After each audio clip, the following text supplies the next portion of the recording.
A RamView follower beats the experts. This is RamView. It's hot out there, so let's blow them off the live stream. Headline,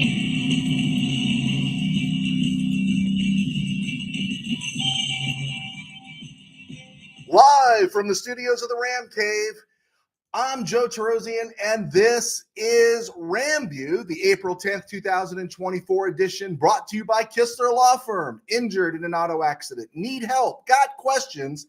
Call Kistler Law at 661-206-6990. That's Kistler Law at 661-206-6990. Kistler Law, they've been fighting for you since 92. You could also check them out at KistlerLawFirm.com. That's one word, KistlerLawFirm.com. And of course, by Temple City Auto Repair. Having some auto issues, get yourself some John and Henry at TempleCityAutoRepair.com. And of course, by Granite Ridge Christian Camp, a place where your life can change. Yes, shout out to loyal RamView follower Manuel Correa, who comes on here just about every time we're on. And last week, he brought up Utah Edge. I think it was almost not last week. It might have been the week before that. At the end of the week, he brought up Utah Edge Jonah Ellis. And by the time I caught up with it, I said, oh, Jonah Ellis might be a little undersized. At 246, they say he's not strong, but he's got all the moves. Well, I thought it was interesting that on Monday night, Tuesday morning, I looked up, and none other than Jake Ellenbogen, one of the probably the top flight Ram podcaster out there, young guy's been doing it for years, does a great, you could tell he works. He brought up Jonah Ellis, but this was, 10 to 12 days after Manuel Correa brought him up. And then lo and behold, on Rams Wire today, there's a blurb saying that Ellis would be the perfect draft target for the Rams. But Ellis was picked out by Manuel Correa roughly close to 2 weeks, at least 2 working weeks before the experts. Guys, I say this all the time. Don't ever doubt yourselves. Don't ever doubt yourselves. I respect Cam Silva. I respect Jake Ellenbogen. But you know what? Other people out there in the media, maybe they don't work as hard. They're not as passionate. Give me a passionate Ram fan like Manuel Correa, and he'll give you gems like Jonah Ellis. Nice work, Mr. Correa. I wanted to throw that out there to you. It is a bit of a slow cycle right now as everything's gearing up to the draft. We got a Steve Ramirez mock draft that he sent me. We're going to use that one today. I want to talk a little bit about Mel Owens, and we're going to talk about him in a second, but I also want to go back and remember that 1981 draft, as well as around the NFL and other places. And speaking of around the NFL and other places, they're going to other places like Brazil. Not too hot on the idea. But first, let's check out some Ram stuff here, and let's look at this date in 1991. I'm bumping this to the front of the show. On this date in 1991, the Rams released Mel Owens, linebacker. Owens had spent 9 seasons with the Rams. Technically, he was still with the team in 90, but he didn't appear in any games. 122 games, 91 starts. He became a starter in 1983 with the arrival of John Robinson. And he had 9 sacks in 1985, only 26 and a half in his career. It was just a different era in those days. And he was a really good player.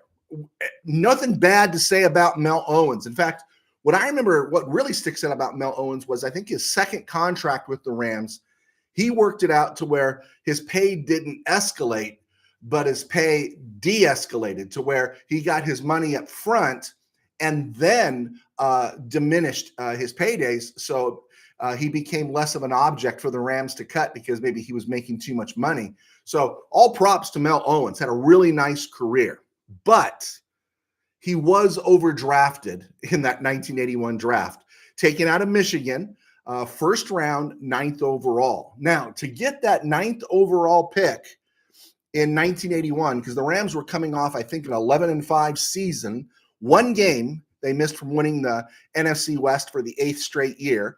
That was basically because Steve Bartkowski went long to Alfred Jackson in Fulton County, and it gave the Falcons one more win than the Rams did, so they got the division. In fact, I remember that game. Corral came up short on a 50-yard field goal, but George Allen was color commentating, I think, with Vin Scully that day, and he said the Rams were messing up by only rushing 3, and Bartkowski had time, went long to Alfred Jackson, and the Falcons had their first NFC West title there in 1980. So, but with an 11-5 record, you're not going to draft 9th overall. So the Rams, to draft 9th overall, traded the number 20 pick, which is where they were slated to draft in the first round.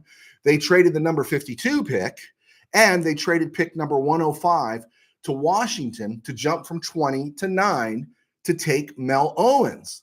You know, this, folks, was not a Don Klosterman trade. And I bring this up because we don't know where the Rams are going to go right now. In 1981, they were at number 20. 2024, they're at number 19. So we don't know where they're going to go. But if you're going to move up, you better be darn sure about who you're moving up for, because pick number 20, 52, and 105, that's serious draft capital, right? Serious draft capital. And even more so nowadays, because the scouting is so much more refined, right? You can miss on a second rounder or a third rounder, and it was a bummer in those days. But you miss on a second rounder these days, third rounder, yeah, no bueno. It's not cool. So I'll tell you right now, 1981 was not a Don Klosterman trade. After 1980, Don Klosterman was put off to the sidelines, and you had John Shaw and that regime running the show. So number 20 becomes a fixture with the Redskins and with the Hogs and appears in 3 Super Bowls. It's Mark May, and the offensive lineman out of Pittsburgh. So he had a nice career. But this is what I wanted to show you about the 1981 draft. The Rams used the 9th pick to take Mel Owens. In that 1981 draft, the number 2 overall pick was Lawrence Taylor. The number 4 overall pick was Kenny Easley. Number 8 was Ronnie Lott. Number 38 was Mike Singletary. Number 48 was Howie Long. Number 51 was Ricky Jackson. Number 69 was Russ Grimm. Do you know what those 7 guys have in common? All 7 of them were Hall of Famers, right? Right? In the first 100, there were 7 Hall of Famers. Oh, and I didn't mention these guys. Freeman McNeil, UCLA, forgotten star running back. Hugh Green, who had an auto injury. He was a stud for the Pitt Panthers, and he had an auto injury after a couple of 2 or 3 really good years with Tampa Bay to start his career. He had an auto injury. Keith Van Horn, who started for a decade with the Bears. Dennis Smith, Ronnie Lott's running mate, put together something like 14 seasons in Denver. Foolishly, NFL Hall of Fame voters put Steve Atwater in ahead of him. Dennis Smith was the superior safety. I'll say that right now. Dennis Smith was superior to Steve Atwater. Atwater just made the big hits, and he was on the Super Bowl teams. Dennis Smith is Hall of Fame worthy, and he's been completely forgotten. James Brooks was taken by the Chargers. Chargers had that full lineup there, right? You're talking, JJ had been traded, and they had Wes Chandler, they had Charlie Joyner, they had Kellen Winslow, they had Chuck Muncie. They had also drafted James Brooks, who ended up going to 4 Pro Bowls. Neil Lomax was drafted by the Cardinals. Can you imagine? At number 33 overall. Could you imagine if the Rams had made a move and drafted Neil Lomax? Now, Lomax had his hip go out on him, but imagine a Neil Lomax throwing for the Rams for a few years there in the early to mid-'80s. That might have been nice. James Wilder, Chris Collins, Eric Wright, and Joe Delaney were all taken in this draft, all of them. And the Rams got Mel Owens. I like Mel Owens, but Mel Owens was none of these guys.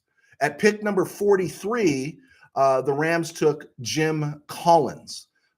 Jim Collins had 1 Pro Bowl year, hurt his neck, had a nice little run with the Rams there through the mid-'80s, and then eventually got traded to the Chargers, but he was done. He was out of Syracuse. The Rams got Jim Collins. At number 63, they got their first Pittsburgh defensive lineman. They got Greg Meisner, right? Then a decade later, they got he who should not be named. Someone got mad at me for mentioning Sean Gilbert.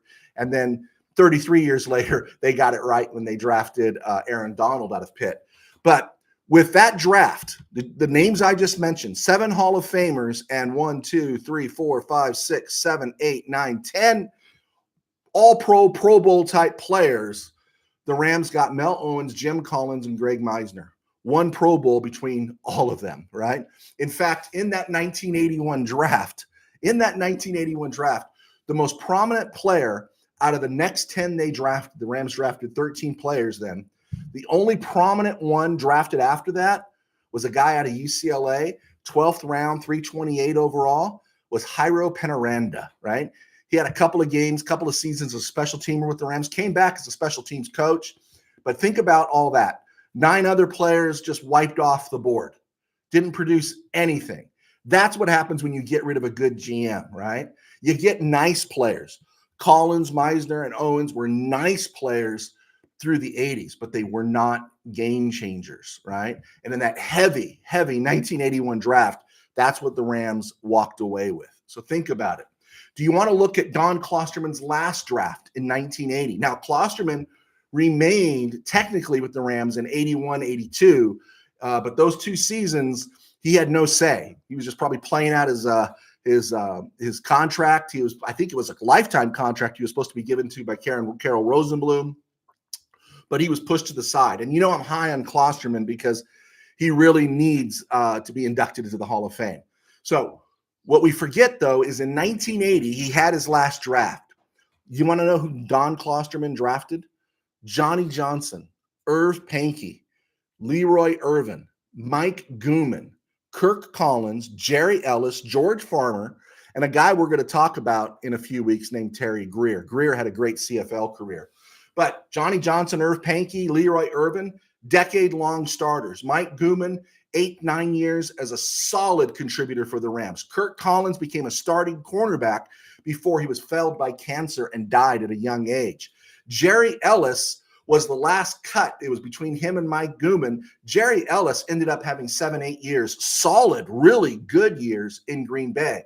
George Farmer had some moments with the Rams as a 9th-round pick, 248 overall. The Rams got value out of George Farmer. Oh, and they also drafted a running back out of San Jose State named Jarrell Thomas, who, because of injuries to Wendell Tyler and Elvis Peacock, really shined for the Rams in a Monday night game in Anaheim against the Cowboys. Remember when Jarrell Thomas ran over the Cowboys? Well, after that, Tyler came back in 81. He was there in 82. Eric Dickerson landed in 83, and then he was traded to Kansas City I think it was for the Eric Harris deal. I don't think it was too soon for Gary Green. We got a starting cornerback for Jarrell Thomas, who didn't do anything else in his career. But you know what? He kicked the Cowboys' butts once, and he brought us a starting corner. That was a great draft pick by the Rams. Just something to think about when you move up and when you move back, and how a draft can be loaded with studs. And only the John Shaw run Rams could miss all of those studs that were drafted in 1981. And another reason why Don Klosterman should be in the Hall of Fame. Okay, I promise, guys, I'll get to questions and we'll talk about stuff in a minute here. I just want to get through the front of the show.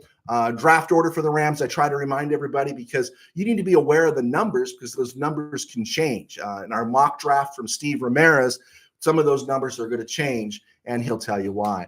At number 19, number 52, number 83, number 99, that's where the Rams are drafting on the first 2 days. And then there's no 4th-round pick.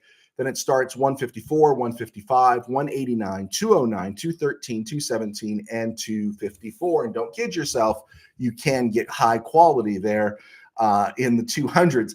You don't have to just look at Brock Purdy. Okay, around the NFL and other places, it's Brazil, right? Packers and Eagles, after the opening game on Thursday night to start the 2024 season, Packers and Eagles are going to play on Friday night in Brazil. I think it's stupid. I think the NFL is actually trying to make its brand. It's going too far. I know. I'm crazy. Forgive me if I'm saying this, but if I was a player, I wouldn't want it. And if I'm a player on a team that's going to be contending, I don't want that distraction. I don't want to go to Brazil. Was it Sao Paulo? I don't want to go there. I got to travel below the equator to play the first of a 17-game season. I think the NFL just overdoes it. If they really want this, If they really want this, then fork up the dough and plant some teams overseas, not instructional teams, not developmental teams. Seriously, put a franchise in London, put a franchise in Germany, and start making this serious. You've got the bucks, right? You've got the money to do this. Again, when people talk about the NFL Players Union and the union, they're not really looking out for the players. They're not. They really need to stop this kind of stuff. It's too much. There's just too many games overseas. And I know you want to build the brand. And people will say, well, there's no evidence. It's the fatigue factor, right? It's the fatigue factor. And a place like Brazil, right? Well, what are you going to do in Brazil, right? To me, it's a major distraction. I don't like it, but I will watch the game. There you go. Had a nice dream that lasted for 5 minutes, and then it ended when I discovered the Jags have extended Josh Allen 5 years, 150 rocks, 88 guaranteed. That's roughly 30 a year, depending on how you break it down with signing bonus and everything. My hope was somewhere back there, I don't know, maybe it's still possible that the Rams would trade that number 1 pick with something else next year and pick up Josh Allen, because actually when I look at the 2024 draft, Josh Allen is the guy I wanted us to get with that number 1 pick in the deal. And so I don't know if that's possible anymore. Jags apparently seem committed to him. So good for Josh Allen, but I think that dude's a total beast. Far better than Brian Burns. I was never sold on Brian Burns. I have been sold and convinced about Josh Allen. News broke that former Raven standout Terrell Suggs was arrested last month for intimidating people in disorderly conduct in Arizona. Suggs had issues at ASU when he was drafted 10th overall in 2003 by the Ravens. But the good news is that in that organization, they really kept him on the straight and narrow. And he had 16 seasons with the Ravens, 16 seasons, won a Super Bowl, 139 career sacks, 7 Pro Bowls, great career. And it looked like, hey, man, he's a tough guy. He's a nasty dude. That's a bad dude. Where I talk about coming down an alley, if I had to get into a fight with Shannon Sharp, I wouldn't be afraid because I think Shannon Sharp is soft. Terrell Suggs, on the other hand, dude scares me. Dude was a bad dude. And I'm so sorry to hear that something has happened with him. I hope it's overplayed by the media, but wanted to get that out there. I was a Terrell Suggs fan.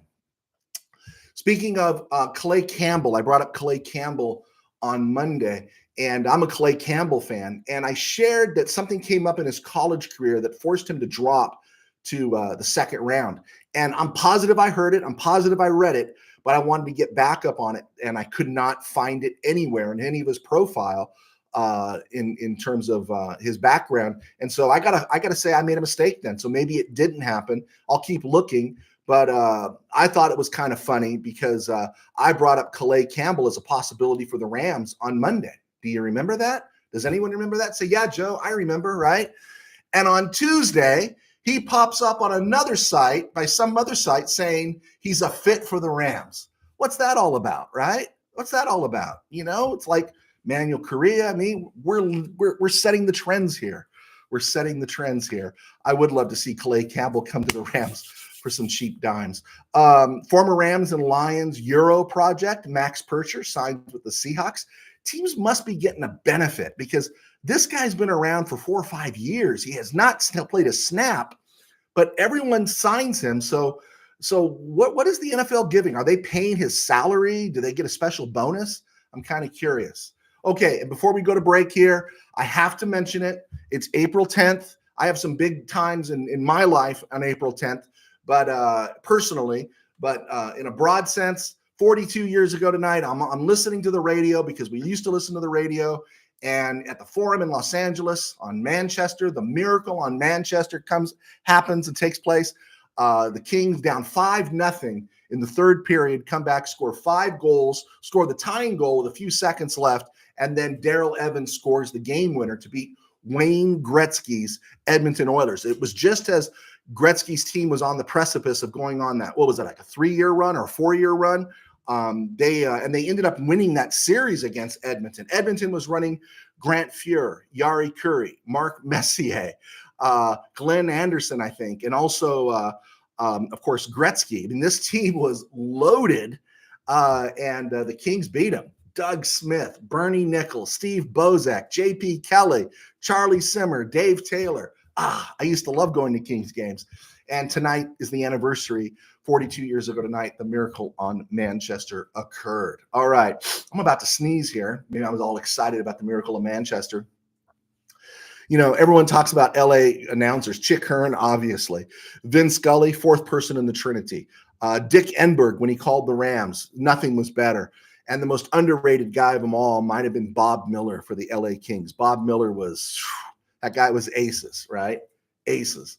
Could still hear him say, and it's saved by Vashon, right? It was awesome. Okay, I'm Joe Terozzi. I was a sports writer for 21 years.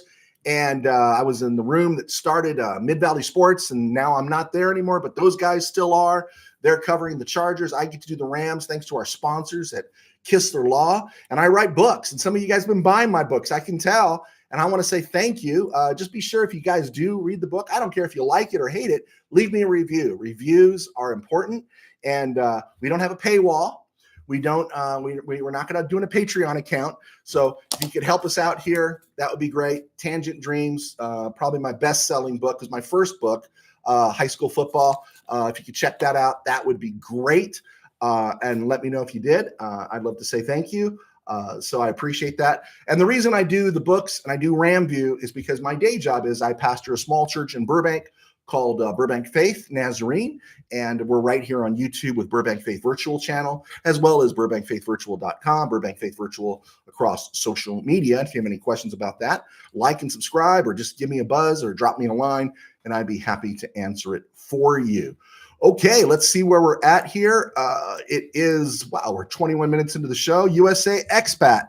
Always believed in drafting best player available, but my personal wish list equals edge, corner, offensive tackle with linebacker, running back, and inside interior offensive lineman for depth. I agree.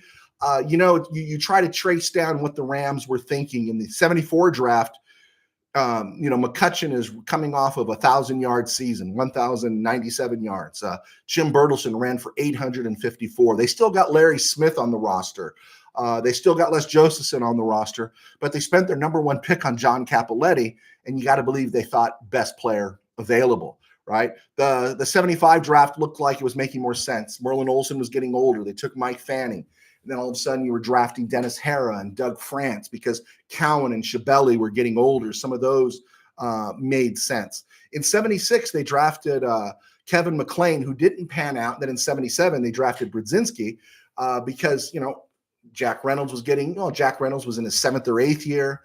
Isaiah Robinson was in his 7th or 8th year. By 78, Robertson was pretty much winding down with the Rams. And so those linebacker picks made sense.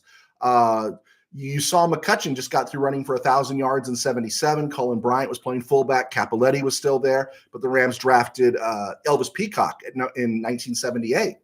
So they kept making those picks, and so you just see going forward. And so in 1980, with Nolan Cromwell, Nolan Cromwell, Rod Perry, Pat Thomas, at the height of their careers, they drafted Johnny Johnson and moved him to safety, of course, because Dave Elmendorf had retired. So you see that in the Klosterman era, and then you just see disasters in the John Shaw era. So yeah, USA Expat. I agree with you. Best player available. It's just hard, right? When you see there's no edge guy, right? You're like, and I wanted Josh Allen. Steve Ramirez. Don Klosterman would never trade away draft capital. He acquired it. But you know what? He also, Steve, knew what to do with it.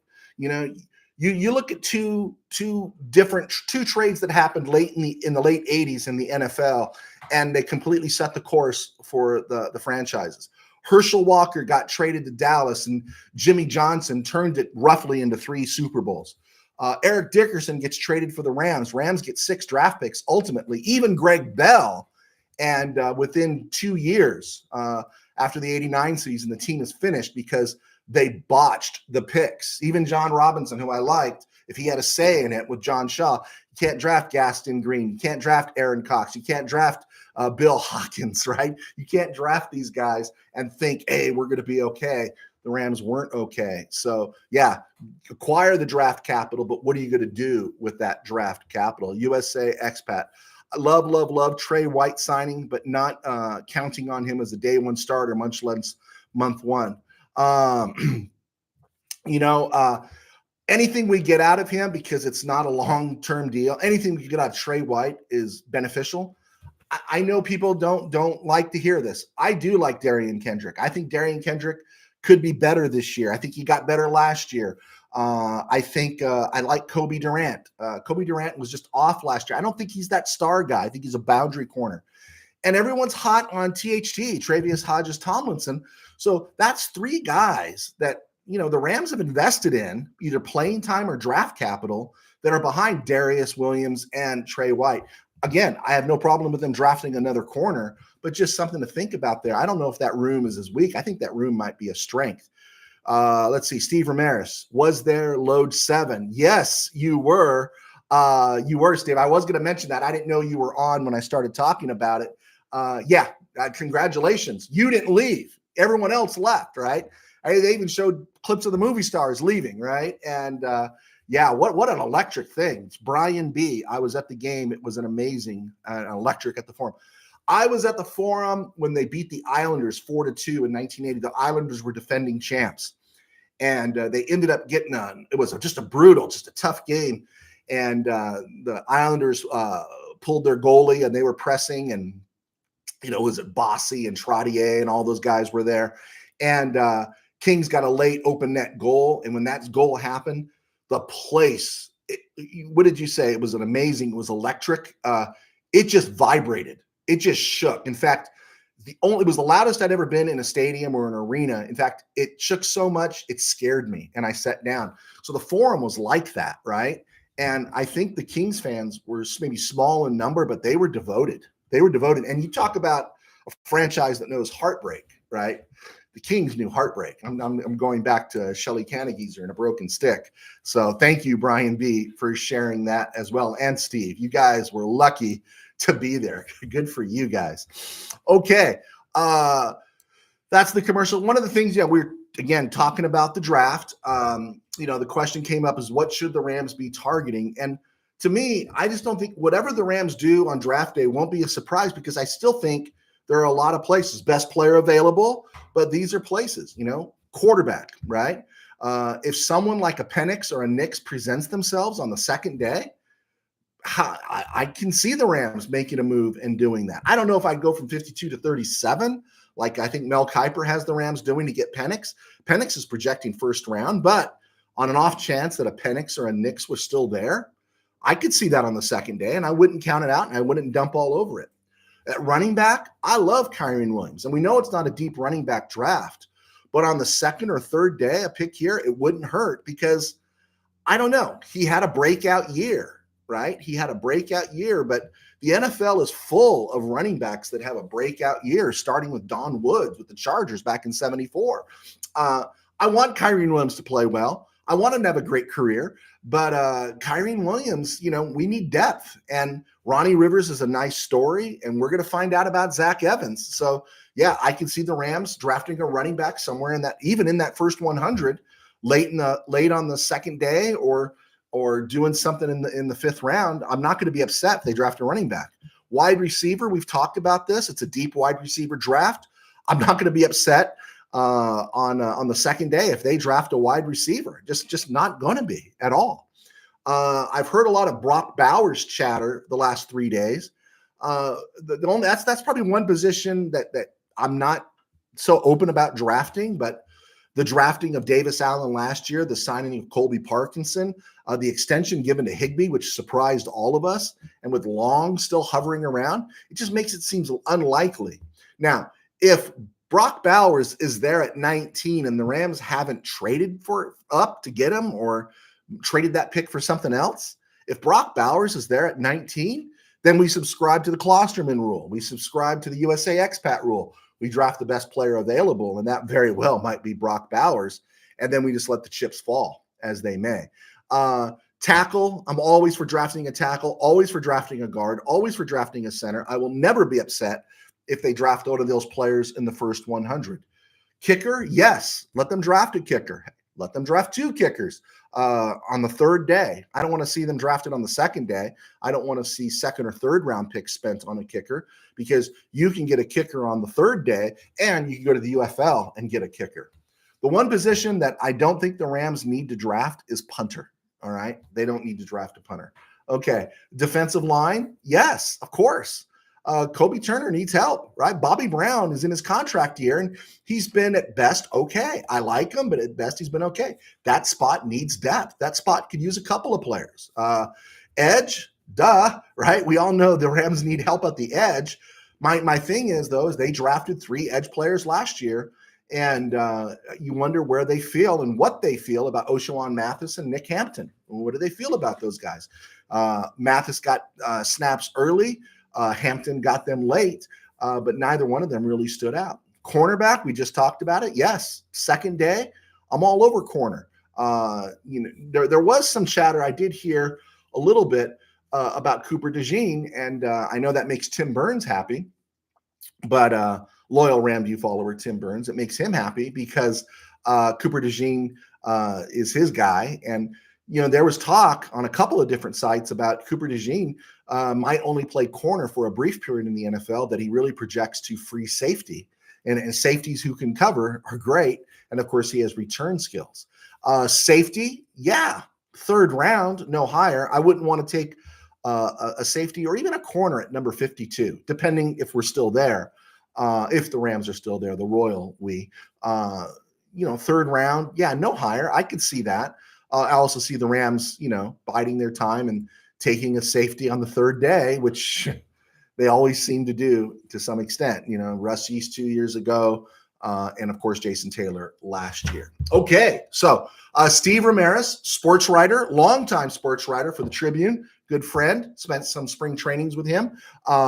He submitted his mock draft. Now, he did submit over the weekend a snarky mock draft that drafted all Michigan players to upset Jim Harbaugh, so they can't go to the Bolts. But that one was kind of having some fun. This is a little more serious mock draft, and so we're taking his mock draft using Pro Football Focus, it looks like, and using their algorithms. Okay, it's depending on their way their algorithms are set up.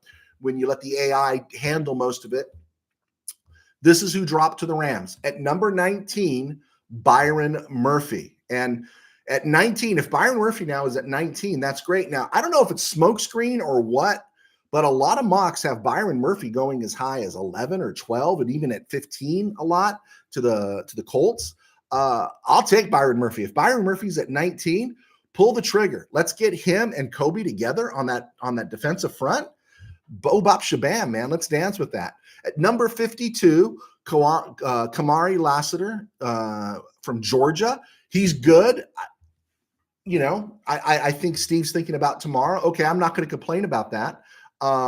And his thinking is, Steve says, my thinking is to get 2 high-quality guys at 2 positions of need. And then with the 3rd pick, number 83 or 81, I'm not sure where that, number 83, that's right. Gabriel Murphy, UCLA. I like that pick because I think Gabriel Murphy is this guy that's sliding under the radar. All the vision is on Latu, but Gabriel Murphy had quietly a really great career at UCLA that nobody knows about, right? And if the Rams could get him at 83, yeah, I'll dance with that. I like that. And Steve goes on to say Gabriel Murphy is not as elite as Latu, but still good and could be very, very productive. And in his opinion, Byron Murphy is the best DT in the draft. I think everyone would agree with you on that one, Steve. This one should make some folks happy because it's been reiterated here several times. Steve has the Rams taking Brendan Rice out of USC at number 99 overall. And yeah, I like that pick too. I want depth in that receiver room. Cup's getting old. Nakua's game is going to lend itself to some physical ailments. And Tutu Atwell's in his free agent year. So, yeah, we need some depth in that receiver room. And Demarcus Robinson's only on a 1-year contract. Okay. Steve sees the need, and at 154, he has the Rams taking Clemson running back Will Shipley.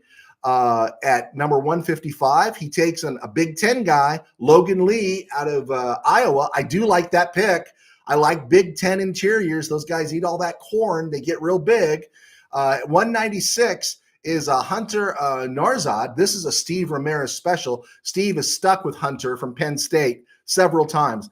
At taking him at 196 is projected a little higher than some teams than the league has Narzad going, but I like it. I like depth at center.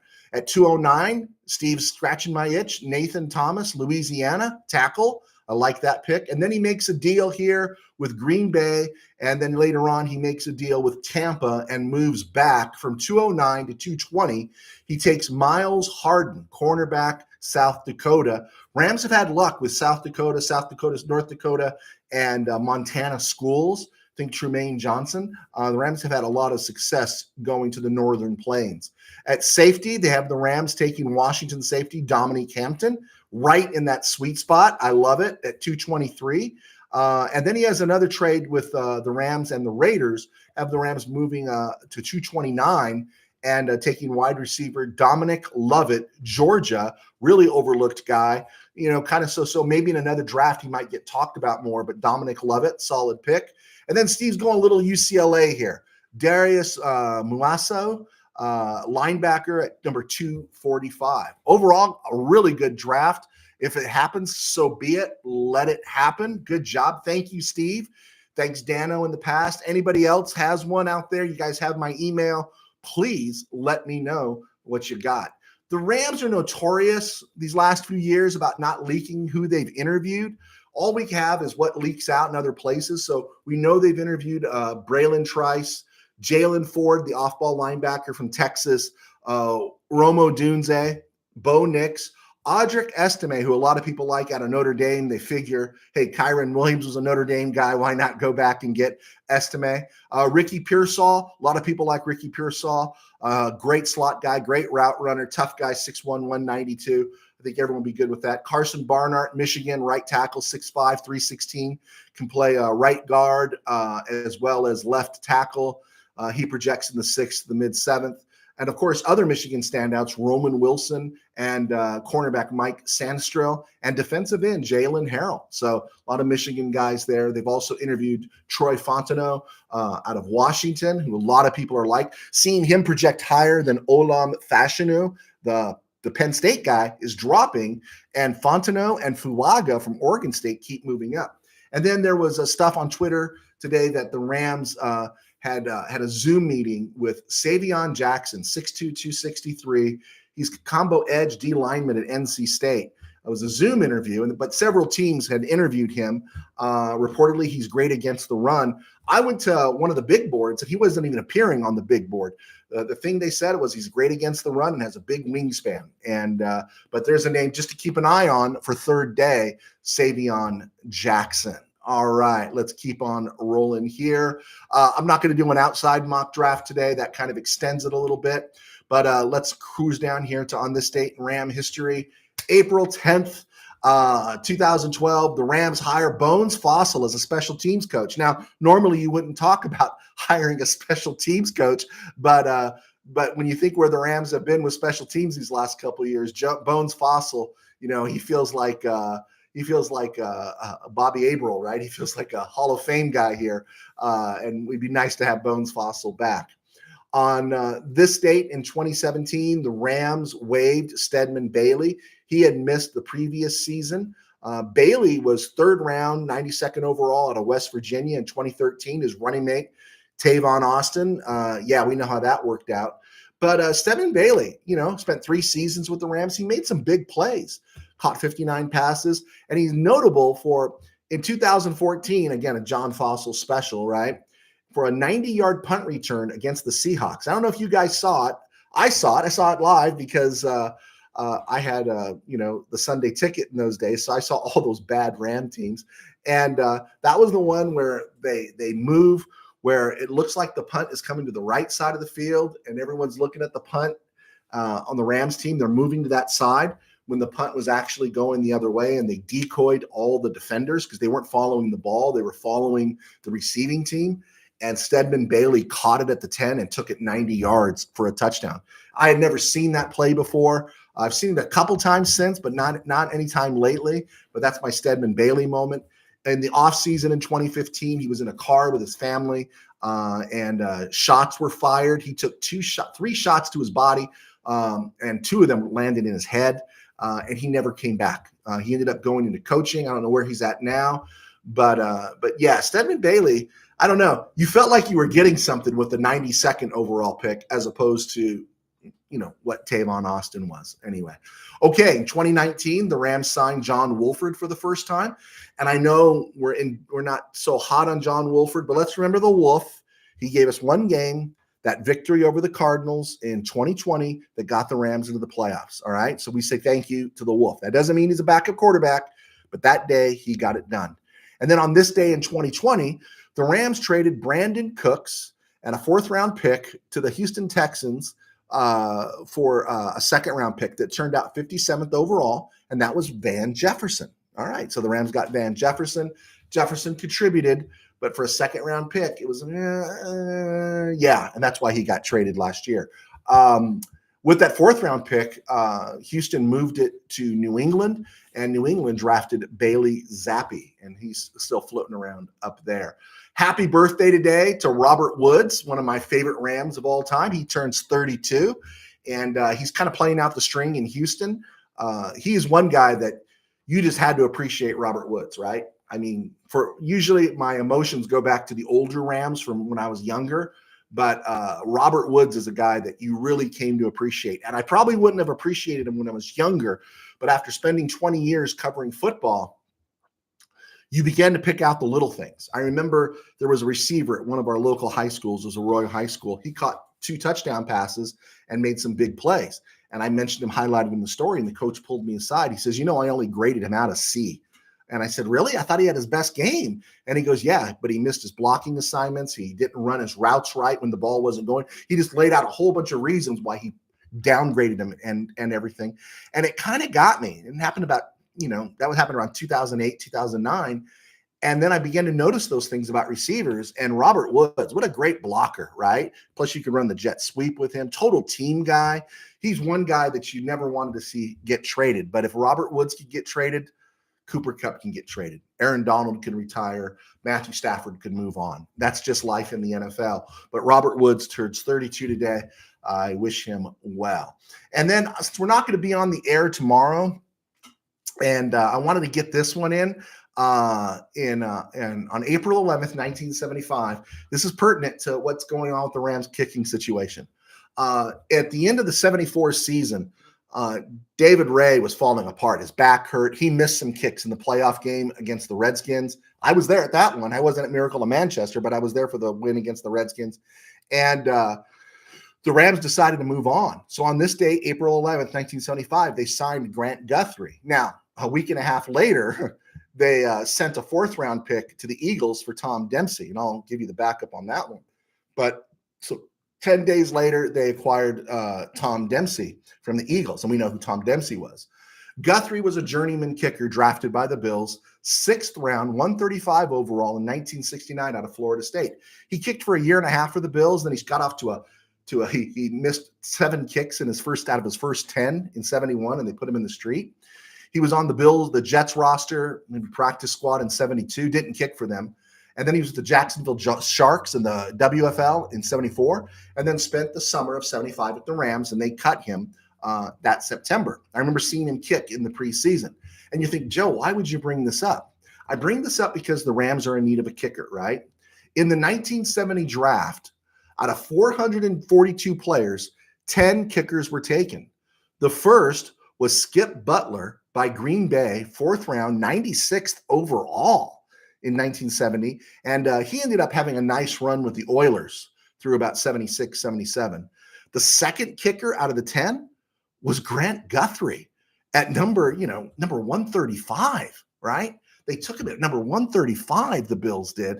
And the 5th kicker in that draft was a guy named Mark Mosley. And he was drafted in the 14th round by Philly.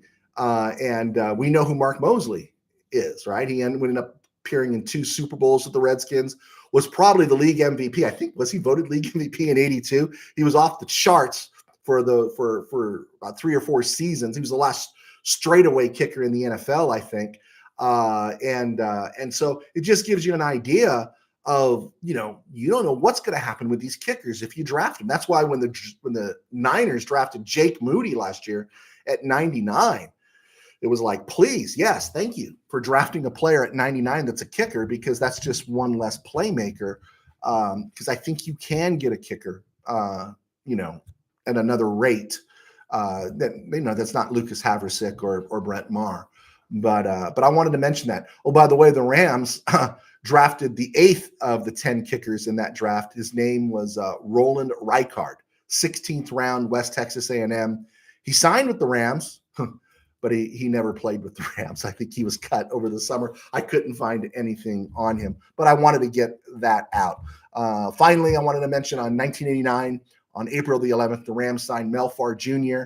He was a UCLA running back, spent most of his time behind Gaston Green and Eric Ball, but he was a 9th-round pick of the Broncos, got cut, appeared in one game for the Rams. What's the big deal? Well, when I first started following football, one of the first cards I ever got was Mel Farr with the Detroit Lions, and he played at UCLA and was with the Lions for 7 seasons, 67 through 73, had a great rookie year. He was 6'2", 210.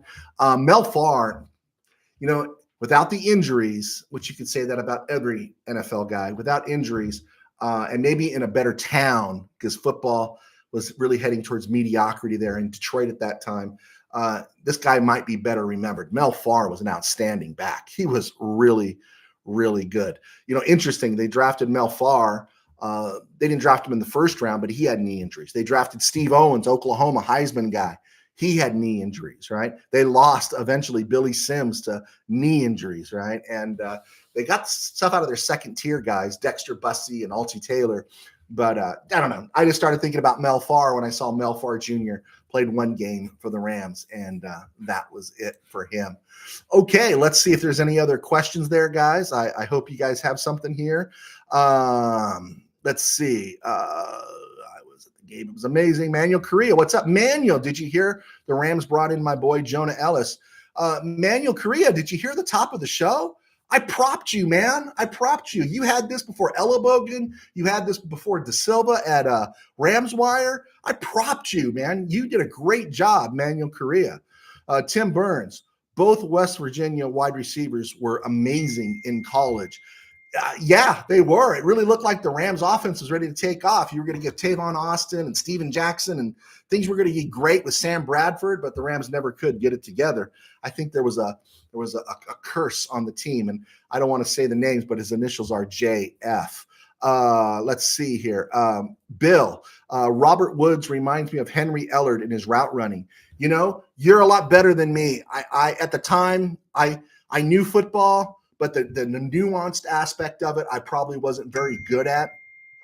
But he was Ed Henry Ellard should be a Hall of Famer. I agree. Yeah, I'll take it. If you think that's what he reminds you of, yeah. I wasn't in tune enough to know the other things that Henry Ellard did. So as I got older, I gained an appreciation for Robert Woods. But you're on the money with Henry Ellard there and Robert Woods. Let's see what else we got here. Bill, I think the Rams. I'm sorry, I lost you on this one, man. My things keep going. I think the Rams are going to throw us a curve and trade up to take the tight end. You think they're going to make the move for Brock Bowers after drafting Davis Allen, signing Colby Parkinson, extending Tyler Higbee? I don't want them to. That's the one trade I don't want them to make. Not for Brock Bowers. If he's there at 19, maybe 18 in a draft so deep, I don't want to give him all that capital in the first 100 for Brock Bowers. If he's there at 19, maybe 18, okay. But yeah, I wouldn't want them to do that. Manuel Correa, remember Dave Almendorf and Bill Simpson. Bill Simpson, man, he's just an example of how it ends way too soon, right? It just ended way too soon with Bill Simpson. And then he comes back and plays 3 years with Chuck Knox and the Bills, has 3 really good years, 80 through 82. Pretty interesting there. Manuel Correa, Cooper DeJean reminds me of Nolan Cromwell. I do. I get what you're saying, but I think a Cromwell is just being taller. Cooper DeJean just seems smaller to me. Willie Bowen, I love the Rams. Okay, yeah, Willie Bowen. I love the royal blue and mustard yellow jerseys with gold and royal blue pants. Are you talking from the 50s? Yeah, I like that uniform too. I really do. Thank you, Willie Bowen. I don't think I've spoken to you before. USA expat. Remember in the old days when drafting a soccer style kicker was the new thing? Yeah, I remember we used to play field goal at my house, right? And we would kick the ball in the back bedroom, and you had to kind of lift it up onto the bed in the corner, right? And it was in the corner where the bed was. We didn't have any windows to be broken, and you had to kind of, we would hold it, and you could do it with one finger. You could do the Paul Krause, hold it with two fingers, and we would all say we're kickers. I always wanted to be a soccer style kicker because I thought they were cool. So I was very much a Pete Gogolak guy. Steve Ramirez, based on PFF ranks, it seems PK could be signed as a UDFA. Oh, okay. There you go. I'll take it. There you go. Manuel Correa, thanks for the props. Hey, you deserved it, Manuel. You deserved it. Bill, do you remember OJ Atogwe? Of course. Recovered a bouncy ball in the end. The Saints thought the ball was dead, and he returned it for a TD. Yeah, I loved OJ Atogwe. I did. I loved OJ Atogwe. I thought OJ Atogwe was fantastic. He was great. And the thing, I think he started football later. And so by the time the Rams got the best out of him, by the time he signed with the Skins, I think he was pretty much done. But again, he was one of the few, very few hits in that lost decade of drafting from like 2000 on through 2010, 2009. The Rams were just horrible at drafting. Atogwe was one of the very, very few hits, along with Steven Jackson. Willie Bowen, the 73, 90s Royal Blue and Mustard. Oh, no, there you go. The best, right? Those were the best. And they coincided with my first full season with the Rams. I picked up the Rams halfway through 72. And so I got that blue and gold in 73. And that's where all my memories are. I know people that love the Rams in the blue and white. And after they went from the blue and white, they stopped supporting the Rams, believe it or not. I think that was Steeler fan Rob. But yeah, I got to ride that first wave in 73. I was 9 years old, 8 when it came out. And then learned to hate the Cowboys in an early age when they spoiled Chuck Knox's debut. I think it was 28-7. All right, guys. Oh, wow. We went past 51 minutes. Hey, guys, thank you so much for clicking on. Thank you for everybody that's out there. Do appreciate it. We're going to let you run. Still working on the Spotify. Having real trouble with the Spotify account. It's not like I was making big hay on Spotify, but we do want to get back on that platform. So be patient with us if you're following us there. But thank you for clicking on. Please hit like, share, subscribe if you haven't subscribed. And we'll just keep pounding this out. I will be here early on Friday. I have some business to take care of. So I'm going to try to be on by 3 o'clock this Friday, not 5 o'clock. I think we've kind of grooved into a 5 o'clock start. And so we're going to go on at 3 this Friday, because if I don't go on at 3, I won't get a chance to go on. All right, cool. Guys, USA Expat, Steve Ramirez, Brian B., Manuel Correa, Bill, Tim Burns, Willie Bowen, all you guys, thank you so much for clicking on and participating. And I hope to connect with you guys really soon. You guys have my email. Actually, I'll drop it again in the thing here. If you have a mock draft you want me to share on the air, I'll be happy to share it with you. And just like we were sharing the top of the show, don't doubt your eyes. What you see and you're a devoted fan, don't doubt your eyes, because you're seeing it even before those that are paid to see it are seeing it. Okay. God bless, guys. Take care, and we will talk to you on Friday. Bye-bye.